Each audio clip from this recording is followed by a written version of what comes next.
আধুনিক পৃথিবীর ১০০টি আশ্চর্য স্থাপত্যের মধ্যে একটি হচ্ছে বাংলাদেশ সংসদ ভবন।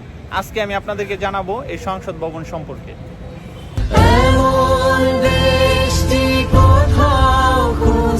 বাংলাদেশ তো বটেই, বিশ্বের আকর্ষণীয় নান্দনিক স্থাপনার মধ্যে অন্যতম বাংলাদেশের সংসদ ভবন।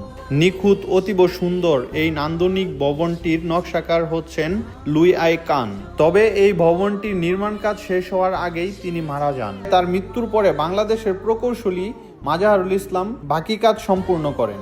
তবে এই ভবনটির ইতিহাস সম্পর্কে কথা বলতে গেলে ফিরে যেতে হবে অনেক বছর আগে। পাকিস্তান আমলের সময় তখন ঢাকাকে পাকিস্তানের দ্বিতীয় রাজধানী হিসেবে ঘোষণা করেন তৎকালীন সরকার। তারই সূত্র ধরে সংসদটির পরিকল্পনা করা হয় 1959 সালে, আর স্থাপত্যের কাজ শুরু করা হয় 1961 সালে। যথাসময়ে এর নির্মাণ কাজ শুরু হলেও 1971 সালে যুদ্ধের কারণে এর নির্মাণ কাজ বন্ধ হয়ে যায়। তবে এর নির্মাণ কাজ আবার পুনরায় শুরু হয় 1974 সালে, আর এর নির্মাণ কাজ শেষ হয় 1982 সালে। তৎকালীন বিচারপতি আব্দুস সাত্তার 28 জানুয়ারি ভবনটি উদ্বোধন করেন। জাতীয় সংসদ ভবনের 3টি প্লাজা রয়েছে। একটি হচ্ছেন প্রধান প্লাজা, আরেকটি হচ্ছেন উত্তর প্লাজা, আরেকটি দক্ষিণ প্লাজা। সংসদ ভবনের চারপাশ ঘিরে রয়েছে সবুজ গাছপালা এবং হ্রদ। নদীমাতৃক বাংলাদেশকে পরিচয় করিয়ে দিতে মিস্টার লুই সংসদ ভবনের নকশাটির মধ্যে হ্রদ রাখেন। এই ছিল আজকের ভিডিওতে।